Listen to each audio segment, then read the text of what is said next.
Hello guys. AGI coaching centre के YouTube channel में आप सभी का एक बार फिर से स्वागत है। आज ये वीडियो कई दिनों के गैप के बाद आया है। थोड़ा कुछ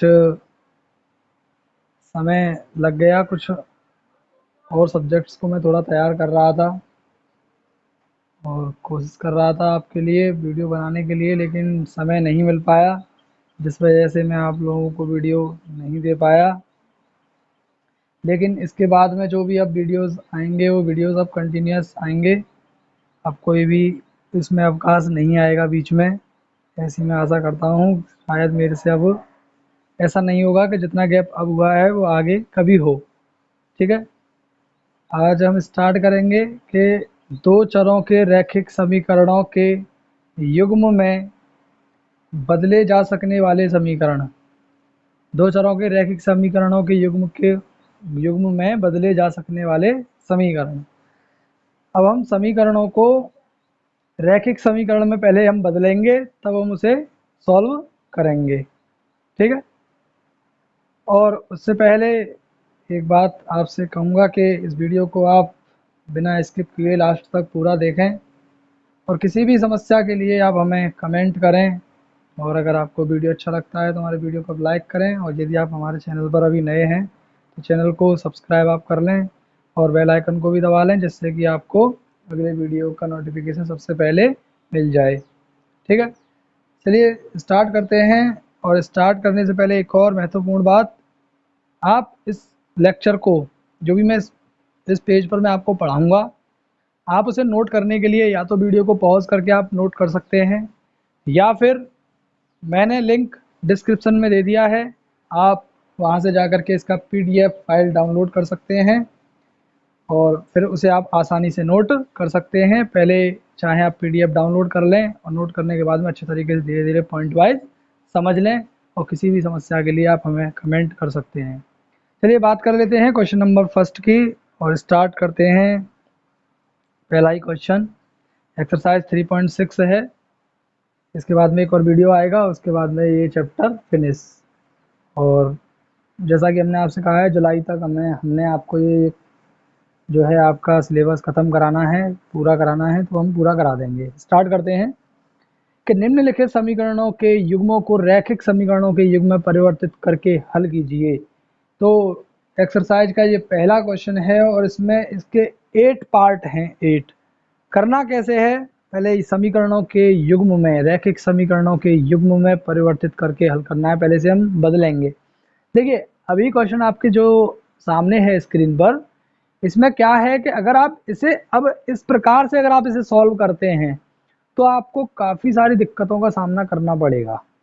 ठीक है, तो उनसे बचने के लिए हम लोगों ने करना क्या है, हल जब हम जिस वक्त करेंगे तो जो 1/x and 1/y same as 1/x and 1/y, ये नंबर सेम हैं, तो इनको एक नया नंबर हम मान लेंगे।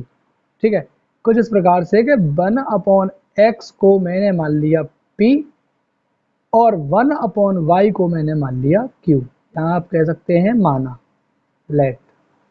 ठीक है, तब मैंने 1/x को p कह दिया, तो ये जो 1 के 2x जो हैं, इनका क्या होने वाला है फिर कि ये हो जाएगा 1/x की जगह रख दूंगा मैं p और अपॉन में है 2।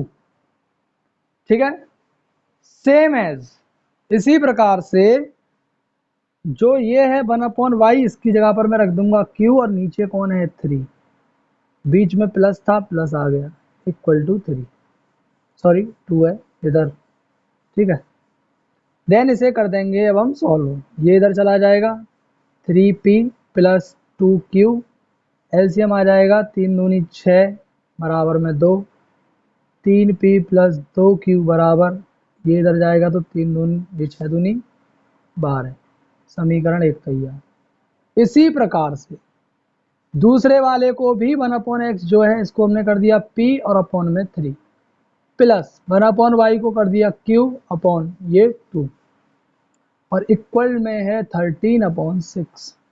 ठीक है, फिर इसका हम भिन्न सॉल्व करेंगे। भिन्न में ये इधर जाएगा 2p प्लस 3q, ये इधर चला गया, ये इधर क्रॉस मल्टीप्लाई, 3 दूनी 6 बराबर 13/6।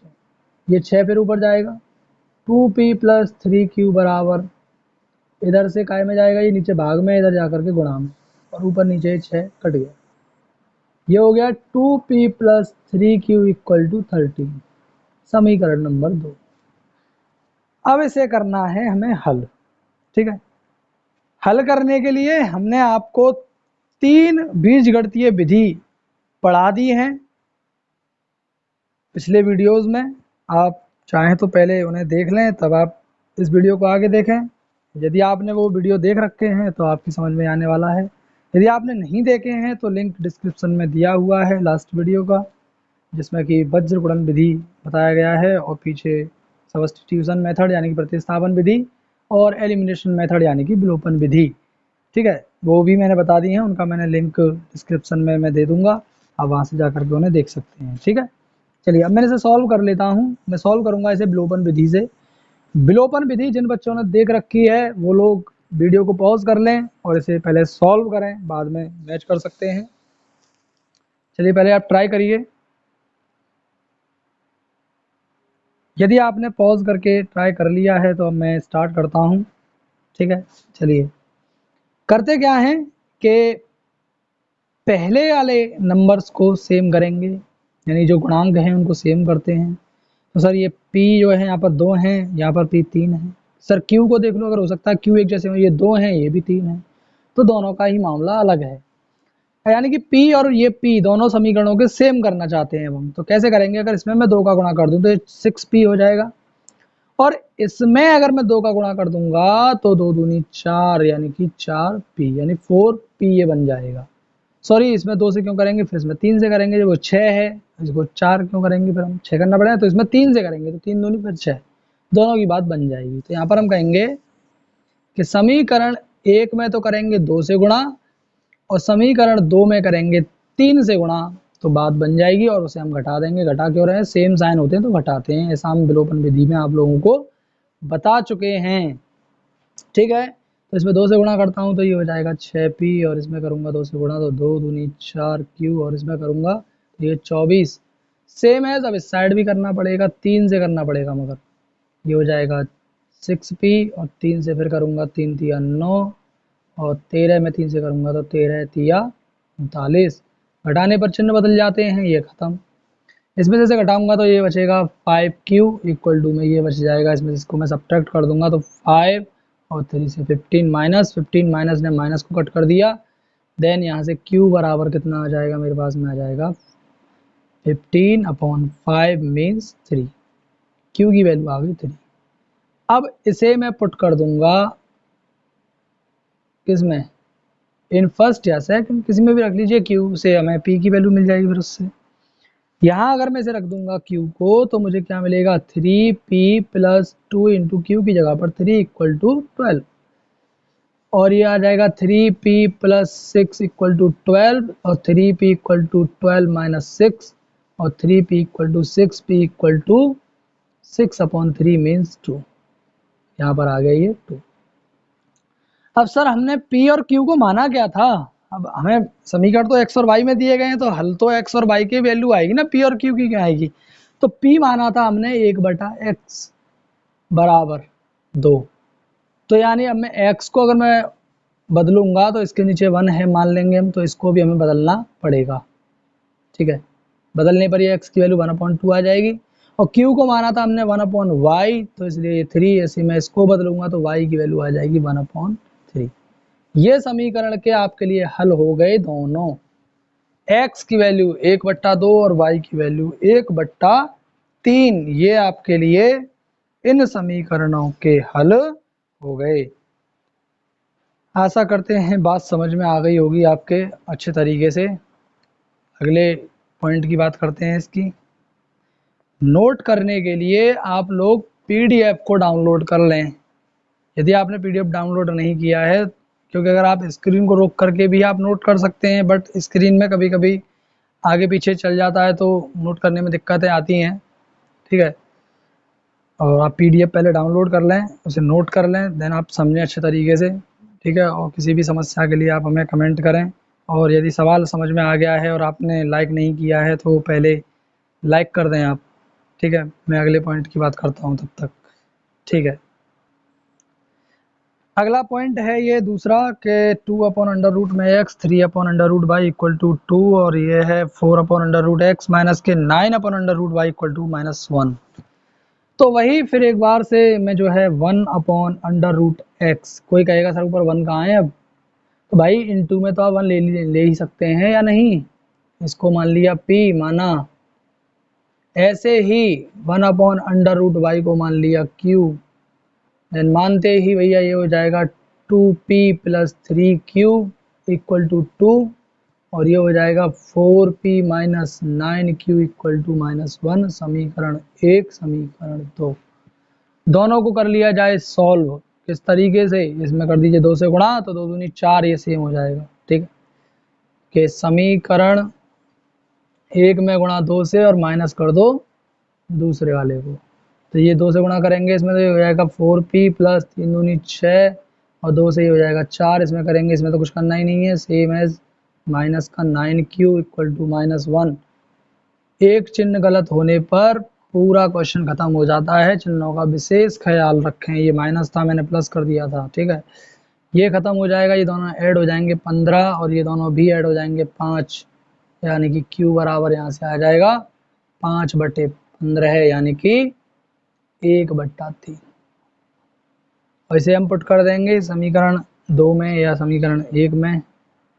ये इसे पुटिंग इन फर्स्ट में कर देता हूँ। फर्स्ट में करने से देखिए क्या होगा कि 2p + 3 × q की जगह मुझे क्या रखना पड़ेगा 1/3 और इक्वल में कौन है ऊपर 2, ये कट गया, ये हो गया 1 इक्वल टू 2 यानी कि 2p equal to 2 - 1, 2p equal to 1 यानी p इक्वल टू 1/2। ये p की वैल्यू आ गई। अब हमने p क्या माना था 1/√x और q क्या माना था 1/√y, तो यहाँ पर रिप्लेस कर देते हैं p की जगह पर, कि p के स्थान पर 1/√x रखेंगे तो 1/√x इक्वल में 1/2, इसे बदलूंगा तो ये भी बदल जाएगा, 2 पर आ जाएगा और स्क्वायर करूंगा दोनों पक्षों में वर्ग करने पर, वर्ग करूंगा तो ये क्या होगा, इस पे से रूट हट जाएगा, वर्ग करने पर इस पे वर्ग आएगा तो ये इसका 2 का वर्ग होता है 4।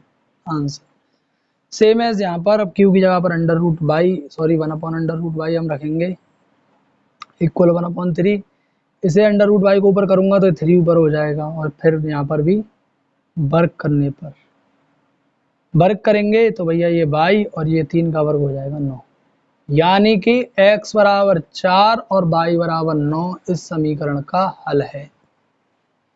कोई समस्या नहीं है, बात समझ में आ गई है ऐसी हम आशा करते हैं आपसे, ठीक है। अगले पॉइंटों की भी बात करते हैं फिर ऐसे ही।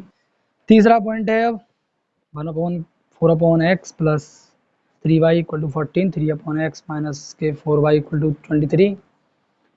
इसने आप सिंपल चेंज कर लेंगे, इसमें सिंपल आपने बस 1/x को ही p मान लेना है, y को क्या आप q मानोगे, मानना चाहें तो आप मान सकते हैं कि सर अब तो हम मानते हुए आ रहे थे, तो इसे कहेंगे आप 4p + इसे 3q, q की जो वैल्यू आएगी वो y की आने वाली है, बराबर है, इसलिए समीकरण 1 तैयार हो गया। ऐसे ही यहाँ पर ये हो जाएगा 3p - 4q = 23, समीकरण दूसरा तैयार है और इसे आपने करना है डू योर सेल्फ, कर लेंगे। अब तो इसमें ऐसी कोई समस्या वाली बात नहीं है कि सर इनको सेम कैसे करेंगे, इसमें 3 से गुणा कर लेंगे तो 12 बन जाएगा, इसमें 4 से कर लेंगे तो ये भी 12 बन जाएगा, घटा देंगे, समीकरण सॉल्व हो जाएगी।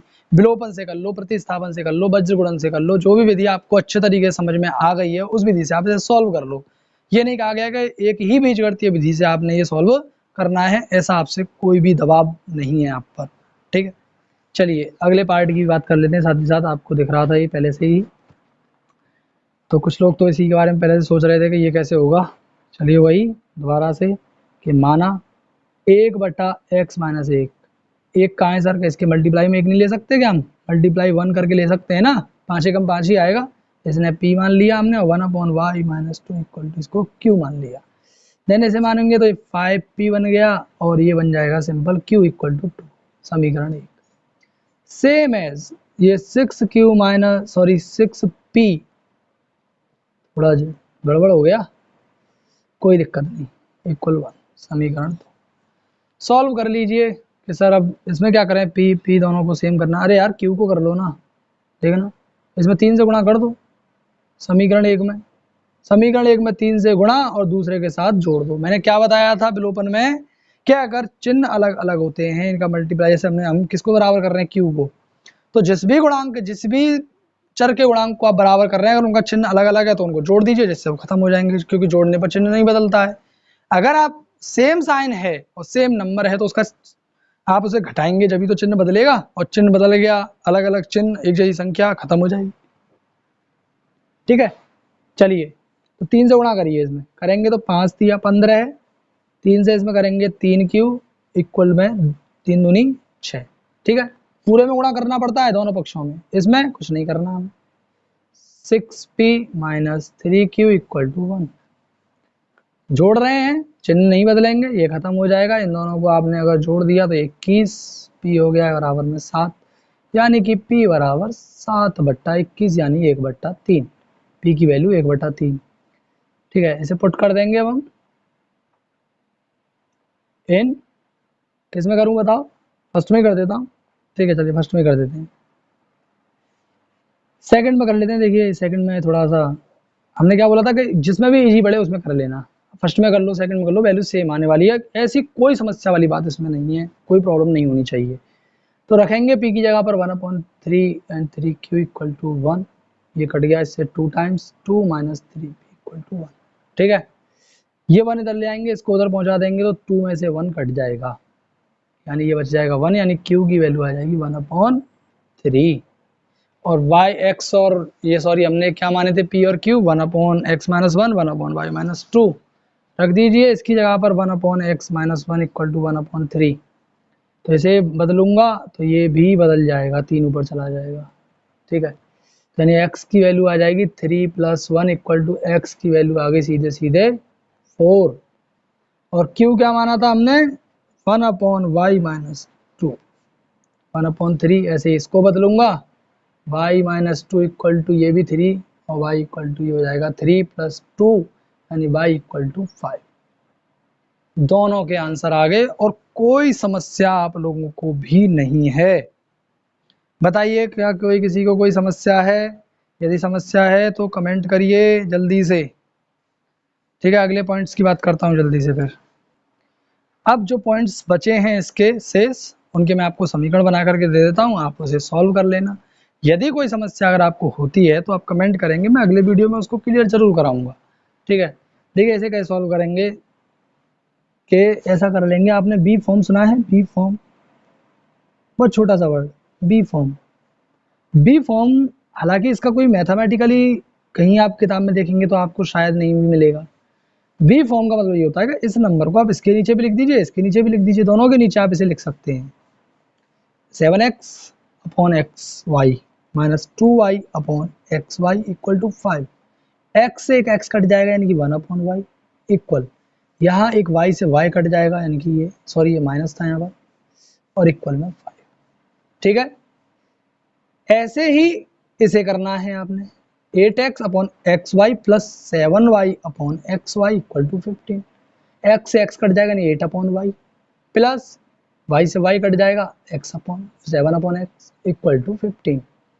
ठीक है, अब इसने आपने 1/p 1/q वो वाली बात है, 1/y को है p मान लो, 1/x को q मान लो, अब बस इतना ही तो हो गया है, और तो कोई प्रॉब्लम है नहीं, बस ये पहले आ गया है। सर बदलना चाहो तो बदल भी सकते हो, अब तो इतने आप होशियार हैं, कर सकते हैं, कोई प्रॉब्लम नहीं है।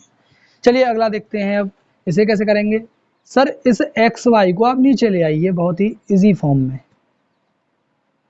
इक्वल में रह जाएगा 6। अब इसे फिर दोबारा से वही वी फॉर्म। ठीक है, बात समझ में आ रही है, चलिए आ रही है तो बहुत अच्छी बात है, यदि नहीं आ रही है तो कमेंट कर देंगे तो मैं समझ जाऊंगा किस किस को क्या प्रॉब्लम है। ठीक है, वही बात फिर यहाँ पर भी कि 2x + 4y और xy को यहाँ ले आए इक्वल में 5, सर इसका डिवाइड दोबारा से बी फॉर्म में हम इसे कन्वर्ट कर देंगे। X y 4y x y equal to 5, एक एक्स कट जाएगा, 2y 2/y 2/x इक्वल 5। वही आपने अगर इसे आपने 1/y को अगर आपने p मान लिया है और 1/x को आपने q मान लिया है तो ये बन जाएगा 6p प्लस के 3q इक्वल टू 6 और यहाँ पर ये 2p plus 4q equal to 5। समीकरण 2 समीकरण 1 किसी भी विधि से आप इसे सॉल्व कर लीजिए, किसी भी विधि से, जो विधि मैंने आपको बताई है 3। ठीक है, ये तो सर अभी किया है, अभी तो किया था, एक ऐसा ही था। चलिए सोचते हैं इसके बारे में, थोड़ा सा बताते हैं। इसको मैं पूरा करने वाला हूँ आपके सामने कि सर जगह तो कम है, इतनी जगह में कैसे होगा। बात तो सही है, जगह कम है। चलिए अगले पेज पर बात करते हैं। अब है इसी का 7th पार्ट के 10/x plus y plus 2/x minus y equal to 4 और 15/x plus y minus 5/x minus y equal to -2। तो वही तरीका जो हमने अभी बताया था, सबसे पहले 1/x plus y equal to, इसको हमने p मान लिया, और 1/x माइनस वाई इसको हमने q मान लिया। ठीक है, तो ये हो जाएगा यहाँ पर 10p प्लस ये हो जाएगा 2q इक्वल टू 4। समीकरण 1 तैयार हो गया। इसी प्रकार से अब यहाँ पर ये हो जाएगा 15p और प्लस 5, सॉरी माइनस है, ये एक साइन पर पूरा गड़बड़ हो जाता है क्वेश्चन। ठीक है, ये हो गया 5q इक्वल टू -2। ये समीकरण दूसरा तैयार। अब इसने करना है आपको सॉल्व। सॉल्व करने के लिए अब आप कोई भी एक विधि, जो मैंने 3 बीजगणितीय विधि बताई हैं उनमें से कोई भी एक विधि आप लगा दीजिए। अगर आप विलोपन विधि लगा रहे हैं तो आपने करना पड़ेगा किसी एक चर का गुणांक बराबर, और उसे फिर आप बराबर कैसे करेंगे वो देखिए जरा। यहाँ पर ये 2 कॉमन हो जाएगा, इसमें से 2 कॉमन करूँगा तो ये क्या बन जाएगा, 2 इसलिए कॉमन हो रहा है क्योंकि 2 का डिवाइड इसमें भी जाएगा, इसमें भी जाएगा। 2 से ये हो जाएगा 5p and plus q equal to 4। 2 का मार दीजिए divide, 5p plus q equal to 4। 2 का डिवाइड 4 में मारूंगा 2 टाइम्स। तो अब इसे समीकरण एक यहाँ ना कह करके अब हम यहाँ कहेंगे। अब तो बहुत इजी हो जाएगा हमारे लिए। अब किसी को भी आप आसानी से चेंज कर सकते हैं। इसमें सिंपल आपने 3 का मल्टीप्लाई कर देना है तो p बराबर हो जाएगा। अगर आप 5 का करेंगे मल्टीप्लाई तो आपने ये q बराबर हो जाएंगे। तो कह देते हैं कि समीकरण 1 में 3 से गुणा करेंगे, फिर बताइए घटाएंगे दूसरे समीकरण को या फिर जोड़ेंगे। घटाना पड़ेगा क्योंकि दोनों के चिन्ह सेम है इसलिए। ठीक है, समीकरण दूसरे को घटा दे देंगे। ठीक है, करिए इसमें 3 से गुणा तो ये हो जाएगा 15p प्लस 3 से मल्टीप्लाई करेंगे 3q इक्वल टू 6। 3 दूनी 6, दोनों तरफ करना पड़ता है गुणा। ऐसे ही यहाँ पर भी है 15p माइनस के 5q इक्वल टू -2। ठीक है, अब घटा दीजिए, घटाने पर चिन्ह बदल जाते हैं। ये खत्म, ये दोनों जोड़ने पर कितना हो गया 8q, ये भी कितना हो गया 8, और ये हो जाएगा q बराबर 1। और इसे पुट कर देंगे किसी एक समीकरण में, पुटिंग इन फर्स्ट में रखेंगे यहाँ पर, तो ये आ जाएगा 5p प्लस q की जगह पर 1 इक्वल टू 2। 5p इक्वल में 2 माइनस 1 और 5p इक्वल टू 1, यानी p इक्वल टू 1/5। अब हमने p और q दोनों क्या क्या माने थे, उन दोनों को अब आप निकालिए। p मैंने यहाँ पर क्या माना था 1/x प्लस वाई इक्वल में 1/5, मैंने लिख दिया ये रहा। ठीक है, q था यहाँ पर 1/x माइनस वाई इक्वल में 1। अगर मैं इसको बदलूंगा तो x minus y equal to 1 को क्या बदलूंगा, 1 तो 1 ही रहेगा। इसको बदलूंगा x plus y equal to, तो 5 ऊपर हो जाएगा। दोबारा से 2 समीकरण हमारे लिए फिर तैयार हो गए, समीकरण 3 और समीकरण 4, क्योंकि अब ये x y में बन गया। इनके तो गुणांक ऑलरेडी ही बराबर हैं, तो इनको सिंपली आप सॉल्व कर सकते हैं। जोड़ दीजिए क्योंकि y एक प्लस का है एक माइनस का है, तो समीकरण 3 प्लस 4 दोनों को सिंपल आपने जोड़ देना है। 2 बार विलोपन विधि यहाँ पर इसमें यूज हो गई है। x plus y equal to 5, यहाँ जोड़ेंगे इसे तो ये y कट जाएगा, ये 2x बराबर में ये हो जाएगा 6, यानी x बराबर 3। x का एक मान आ गया। इसे अब एक वैल्यू को पुट करना पड़ता है अगली किसी भी उसमें समीकरण में, फर्स्ट और सेकंड में ना करें। अब थर्ड और फोर्थ में करेंगे अब, तो थर्ड में कर दिया मैंने। यहाँ x की जगह पर रख दूंगा तो 3 minus y equal to 1, y इधर जाएगा प्लस का, 1 इधर आएगा माइनस का, यानी y इक्वल टू आ जाएगा 2। तो x की वैल्यू 3 और y की वैल्यू 2, ये हो गया हमारा सोल्यूशन। और जो अगला इसका जो पार्ट है, पार्ट नंबर 8, वो सेम पार्ट नंबर 7 के जैसा है, वो जो कि आपने करना है। मैं दिखा देता हूँ यहाँ पे। ये वो पार्ट है जो आपको स्वयं करना है। कुछ लोग थोड़ा सा परेशान होंगे, तो यहाँ पर ये पूरा नंबर आपने p 1/3x plus y equal to p और 1/3x minus y equal to q, ये मान लेना है, क्योंकि यहाँ पर 1/2 अलग है, 3x plus Y and 3x minus 1। और कोई भी प्रॉब्लम होगी, ये देखिए 1 नहीं है, ये y है, ये मिसप्रिंट हो गया, ये y है, ये 1 नहीं होगा ये, क्योंकि फिर वो सेम वैल्यू नहीं बन पाएगी। ठीक है, तो कर सकते हैं, और कोई समस्या अगर आपको हो तो आप कमेंट कर ही सकते हैं फिर। ठीक है, मैं इसके लिए अब दूसरे क्वेश्चन की बात करता हूँ। अब है क्वेश्चन नंबर 2, जो कि वर्ड प्रॉब्लम है। वर्ड प्रॉब्लम का मैं आपको इक्वेशन बना के दूंगा, समीकरण बना के दूंगा, और आपने सॉल्व करना है। सोल्यूशन आपने स्वयं ही करना है उसका, मैं सिर्फ आपको उसका समीकरण बना करके दूंगा। और इसके 3 पार्ट हैं, तीनों पार्टों के मैं आपको समीकरण बना करके दे दूंगा, आप इजीली उन्हें सॉल्व कर सकते हैं। और किसी भी समस्या के लिए आप हमें कमेंट कर सकते हैं। और यदि अभी तक के सवाल आपके समझ में आए हैं अच्छे तरीके से, तो आपने अब वीडियो को लाइक भी नहीं किया है, तो अब वीडियो को लाइक भी कर दें। अब बात करते हैं क्वेश्चन नंबर 2 की, कि निम्नलिखित समस्याओं को रैखिक समीकरण युग में परिवर्तित कीजिए और उनके हल भी ज्ञात कीजिए। चलिए बात कर ही लेते हैं इसकी। अब पहले समीकरण बनाएंगे, बाद में फिर से हम सॉल्व करेंगे। सॉल्व तो आपने करना है, मैं आपको समीकरण बना करके दूंगा। क्वेश्चन कुछ इस तरीके से है कि ऋतु नदी की धारा की दिशा में 2 घंटे में 20 किलोमीटर और धारा के विरुद्ध 2 घंटे में 4 किलोमीटर तैर सकती है। स्थिर जल में उसकी तैरने की चाल और धारा की चाल ज्ञात कीजिए। यानी कि यहाँ पर ऋतु की चाल पूछी गई है, और जो धारा है नदी की, उसकी चाल पूछी गई है।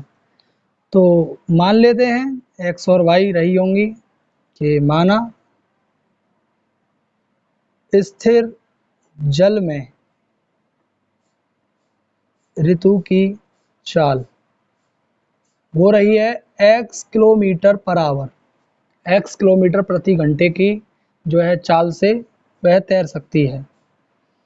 और इसी प्रकार से आप लिख सकते हैं, यहाँ पर जो धारा की जो चाल है वो 22 किलोमीटर प्रति घंटा मान ली हमने, धारा की चाल 22 किलोमीटर प्रति घंटा। ठीक है, अब कुछ शर्तें हैं, उन शर्तों के हिसाब से अब हम चलते हैं एक एक करके, कि धारा के विरुद्ध और धारा की दिशा में वह तैरती है, तब दोनों कंडीशनें क्या हैं। तो पहली शर्त क्या कह रही है, कि 2 घंटे में 20 किलोमीटर, यानी धारा की दिशा में 2 घंटे में 20 किलोमीटर वह तैर सकती है। तो पहले हम कंडीशन बना लेते हैं पहले, कि ऋतु धारा की दिशा में जो चाल चलेगी उसकी चाल क्या होगी ऋतु की,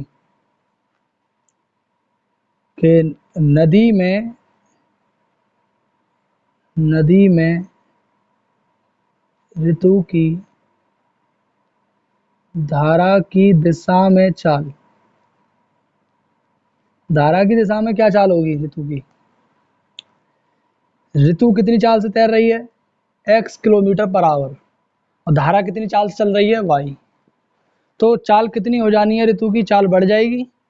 सिंपल सा फंडा है, x किलोमीटर पर आवर की चाल से वह तैर सकती है, लेकिन धारा भी बह रही है इतने, तो और वो धारा की दिशा में ही तैरेगी, तो 100% उसकी जो चाल है वो बढ़ जाएगी। कितनी बढ़ जाएगी, जितनी चाल उस धारा की रही होगी उतनी चाल उसकी बढ़ जाएगी, यानी x plus y kilometre per hour. और नदी में ऋतु की धारा के विरुद्ध चाल क्या होगी,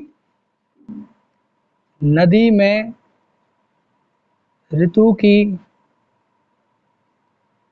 धारा की दिशा के विरुद्ध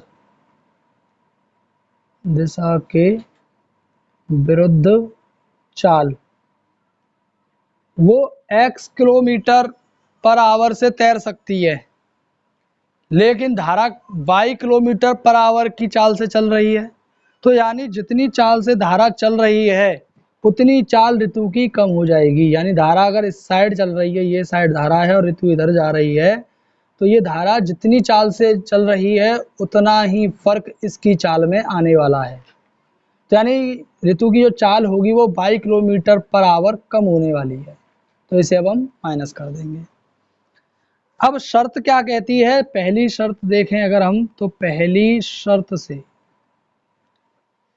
क्या कह रही है शर्त, कि ऋतु धारा की दिशा में 2 घंटे में 20 किलोमीटर तैर सकती है, 2 घंटे में। और चाल बराबर होता क्या है, दूरी बटा समय। चाल बराबर दूरी बटा समय। तो पहली शर्त से हम लिख सकते हैं यहाँ पर, ये फॉर्मूला आप साइड से नोट करके रखेंगे कि चाल बराबर दूरी बटा समय, ये होता है। ठीक है, जब धारा की दिशा में वो तैरती है तो उसकी चाल क्या है, x प्लस वाई। ठीक है, और दूरी क्या है, जब धारा की दिशा में तैरती है तो वो दूरी है 20 किलोमीटर। कितने समय में, 2 घंटे में। ठीक है, 2 से इसे आप काट दीजिए, x plus y equal to, ये बन गया 10। समीकरण 1 तैयार। दूसरी शर्त क्या कहती है यहाँ पर, दूसरी शर्त से इसमें कहा गया है कि अगर वह 2 घंटे में 4 किलोमीटर तैर सकती है, तो चाल क्या थी उसकी, पहले तो ये बताइए, विरुद्ध में चाल थी उसकी x माइनस वाई, और चाल बराबर होती है दूरी बटा समय। दूरी कितनी तैर पा रही है वो, 4 किलोमीटर। कितने समय में, 2 घंटे में ही। ठीक है, 2 से ये फिर कट जाएगा 4, तो ये आ जाएगा 2। ये समीकरण 2 तैयार हो गया। अब ये 2 समीकरण बहुत ही सिंपल आपके लिए बने हैं, क्योंकि इनके गुणांक भी बराबर हैं ऑलरेडी। तो आप इनमें कोई सा भी मेथड लगा करके, 3 मेथड में पढ़ा चुका हूँ आपको, प्रतिस्थापन विधि, वज्रगुणन विधि और विलोपन विधि। तीनों में से किसी एक को लगा करके, वैसे विलोपन विधि उचित है सबके लिए, मैं बता चुका हूँ इस बात को। और जिन बच्चों पर विलोपन विधि या प्रतिस्थापन विधि या वज्रगुणन विधि नहीं आती है, तो हमारे पिछले वीडियोस देख लें। पिछले वीडियोस में मैं उनके बारे में बता चुका हूँ। मैं अब बात करूँगा अगले क्वेश्चन की, और इनमें इन दोनों समीकरणों को आपने सॉल्व करना है, x और y की वैल्यू फाइंड कर लेनी है, जिससे आपको धारा की चाल और ऋतु की चाल आपको पता चल जाएगी। बात करते हैं इसके अगले पार्ट की। कह रहा है कि 2 औरतें और 5 आदमी एम्ब्रॉयडरी का काम साथ साथ 4 दिन में पूरा कर सकते हैं, जबकि 3 औरतें और 6 आदमी इसे 3 दिन में पूरा कर सकते हैं। एक औरत अकेले उस काम को कितने दिन में करेगी और एक आदमी अकेले उस काम को कितने दिन में करेगा। ठीक है, मान लीजिए आपके पास में कोई एक काम है, उस काम को मैं बता देता हूँ, काम है टॉफ़ी खाने का। ठीक है, आपने टॉफ़ी खानी है, काम है सिर्फ आपके पास में एक। तो 2 व्यक्ति यहाँ पर वर्क कर रहे हैं, 2 औरतें हैं और 5 आदमी हैं पहली कंडीशन में, या फिर आप कह सकते हैं औरत और आदमी, 2 कैटेगरी है हमारे पास में यहाँ पर।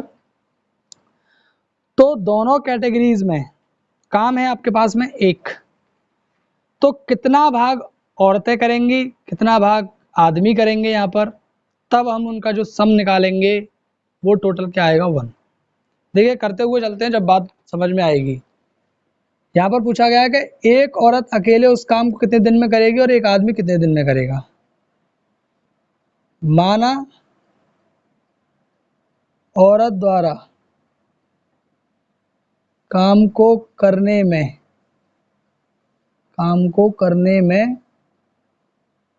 लगा समय, मान लीजिए x दिन। औरत द्वारा, यहाँ पर बात आती है आदमी द्वारा, एक आदमी या और एक औरत। ठीक है, तो एक आदमी द्वारा काम करने में लगा समय मान लीजिए y दिन। ठीक है, इसी प्रकार से अगर एक काम को कोई व्यक्ति x दिन में करता है, तो एक दिन में कितना काम करेगा। जैसे मान लीजिए एक आपने जो है टॉफ़ी, जो कुल कार्य आपका टॉफ़ी खाने का है वो आपने 4 दिन में कंप्लीट किया है, तो आप एक दिन में अकेले कितनी टॉफ़ी खा लेंगे, 1/4, यानी कि उसका 1/4 भाग आप एक दिन में खा लेंगे। इसी प्रकार से अगर आप कुल कार्य x दिन में कर रहे हैं तो एक दिन में जो आप कार्य करेंगे वो कितना करेंगे, 1/x। तो यहां पर हम कहेंगे औरत की एक दिन की कार्य क्षमता, औरत की एक दिन की कार्य क्षमता कितनी होगी, 1/x, इतना भाग। ठीक है, इसी प्रकार यहां पर अब इसी प्रकार से कहेंगे आदमी के लिए, आदमी की एक दिन की कार्य क्षमता सेम 1/22 भाग। ठीक है, अब पहली कंडीशन जो है, पहली शर्त में 2 औरतें हैं और 5 आदमी हैं, तो एक दिन में एक औरत 1/x वर्क कर रही है और 2 औरत करेंगी 2/x एक दिन में, जबकि काम कितना होता है, 4 दिन तक होता है। वही एक ही काम है टॉफी खाने का, 4 दिन तक कार्य होता है। एक दिन में दोनों मिलकर के 2/x करेंगी, तो 4 दिन में कितना कर देंगी, 4 का और गुणा कर देंगे, यानी 8/x। तो पहली शर्त से आप कहेंगे कि 2 दिन में या फिर 2 औरतों द्वारा 4 दिन में किया गया कार्य, कितना कार्य करेंगी वो, एक दिन में कितना कार्य कर रही है एक औरत, 1/x, तो 2 औरत कितना करेंगी, 2/x, सीधी बात है ना, 2/x करेंगी। 4 दिन में कितना कर देंगी, एक दिन में दोनों मिलकर 2/x कर रहे हैं, 4 दिन में 4 का गुणा और कर दो, 8/x। ठीक है, तो यहां लिख देंगे हम 8/x। ठीक है, इसी प्रकार से बात करेंगे 5 आदमियों के लिए, और 5 आदमियों द्वारा 4 दिन में किया गया कार्य, कितना कार्य करेंगे, एक आदमी एक दिन में 1/22 कार्य कर रहा है, तो 5 आदमी कितना करेंगे, 5/22, और 4 दिन में कितना हो जाएगा, एक दिन में हो गया 5/22, तो 4 दिन में हो जाएगा 4 पंजे 20, यानी 20/22। काम आपके पास में कितना है, एक कार्य था आपके पास में, एक, तो यहां पर हम कह देंगे कुल कार्य किनके द्वारा, 2 औरत और 5 आदमियों द्वारा किया गया कुल कार्य है 8/x प्लस 20/22 बराबर 1। समीकरण 1 तैयार। इसी प्रकार से अब आप बात करेंगे, यहाँ पर अब अगली कंडीशन क्या कहती है कि 3 औरतें और 6 आदमी इसे 3 दिन में पूरा करते हैं। ठीक है, तो फिर वही बात कि 3 औरतों द्वारा 3 दिन में किया गया कार्य, ये दूसरी शर्त है, दूसरी शर्त से 3 औरतों द्वारा 3 दिन में किया गया कार्य, कितना कार्य होगा 3 दिन में, एक औरत एक दिन में 1/x भाग काम करती है, तो 3 औरतें कितना करेंगी, 3/x, और 3 दिन तक करती हैं, तो 3/x तो हो गया एक दिन का काम 3 औरतों का, और 3 दिन में हो जाएगा 3 तिया 9/x। ये रफ है, इसे रफ में आप साइड से रहने देंगे। ठीक है, इसी प्रकार से कितने आदमी हैं, 6 आदमी, 6 आदमी, तो यहां पर हम कहेंगे 6 आदमियों द्वारा 3 दिन में किया गया कार्य, एक आदमी एक दिन में कितना कार्य करता है, 1/22, 6 आदमी कितना करेंगे, 6/22 एक दिन में, जबकि यहाँ पर 3 दिन कार्य करते हैं वो, तो 6/22 में गुणा कर देंगे आप 3 से, यानी 18/22, कितना आ जाएगा ये, 18/22। कार्य कितना है आपके पास में, कार्य है 1, तो प्रश्नानुसार इन दोनों को आप जोड़ करके लिख देंगे बराबर में 1। समीकरण 2, यानी कि इतना भाग, एक कार्य का जो भाग है कार्य है आपके पास में टॉफियाँ खाने का, तो उन्हें 4 दिन में औरतें तो खाएंगी 8/x प्लस जो आदमी है वो खाएंगे 20/y। तो कुल इनका जो जोड़ आएगा वो क्या आएगा, 1 आएगा, क्योंकि कार्य आपके पास में 1 है। इसी प्रकार से कि 3 औरतें 3 दिन तक अगर टॉफियाँ खाती हैं तो वो कितनी टॉफियाँ खा लेंगी, 9/x। ऐसे ही 6 आदमी 3 दिन तक खाएंगे तो वो 18/22। यानी दोनों को अगर आप जोड़ेंगे, जो एक कार्य आपके पास में था वो 1 के बराबर होगा, दोनों का कार्य जोड़ करके। अब ये 2 समीकरण आपके पास में बन चुके हैं और दोनों को रैखिक समीकरण में बदल करके आप इन्हें इजीली सॉल्व कर सकते हैं। यानी 1/x की जगह पर p और 1/y की जगह पर q आप रिप्लेस करके इसे आप सिंपल सॉल्व कर सकते हैं। x और y की वैल्यू आप फाइंड कर सकते हैं।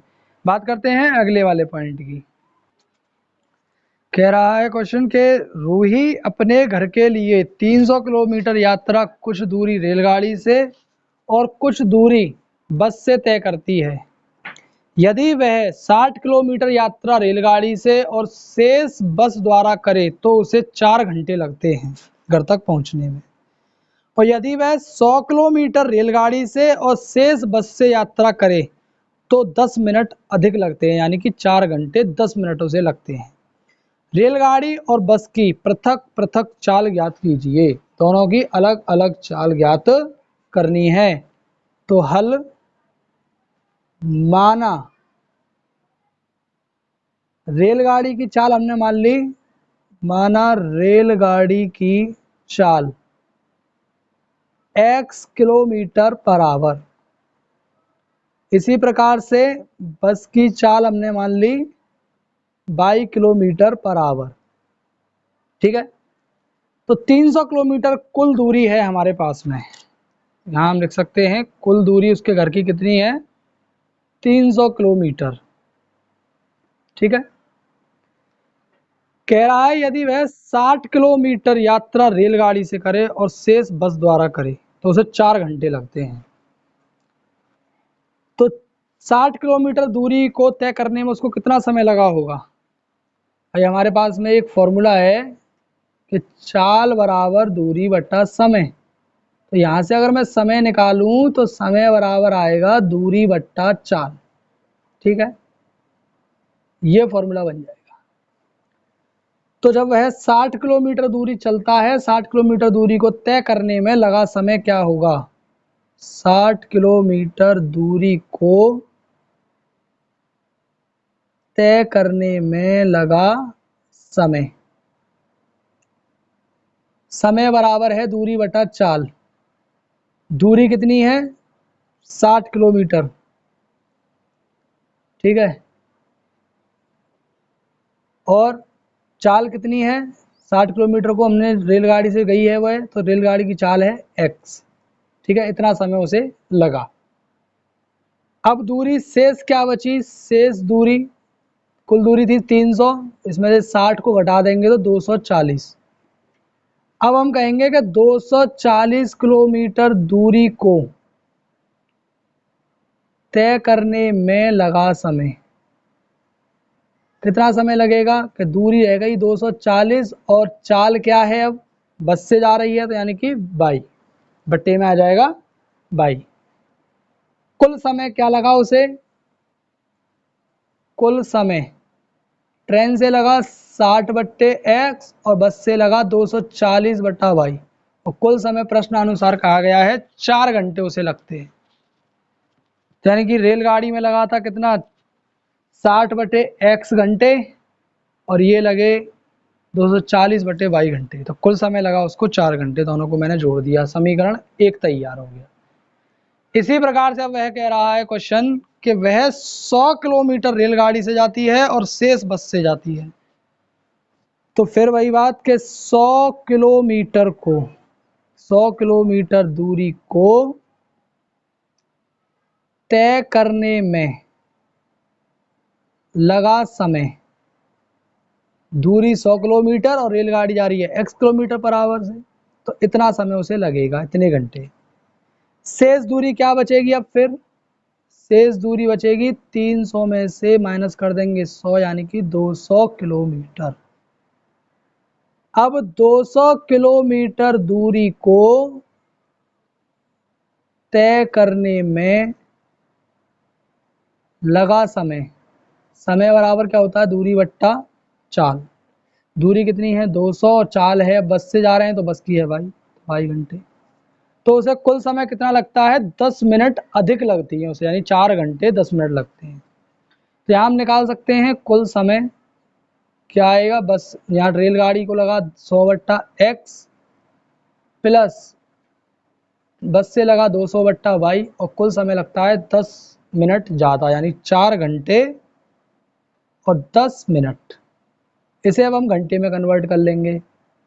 किस प्रकार से कि 100/x 200/y और ये 60 का भाग मार देंगे 10 में, ये कट जाएगा इससे। 6 चौके 24 और 1 25, यानी 25/6। 100/x प्लस 200/y बराबर 6 चौके 24 और 1 25/6। समीकरण दूसरा।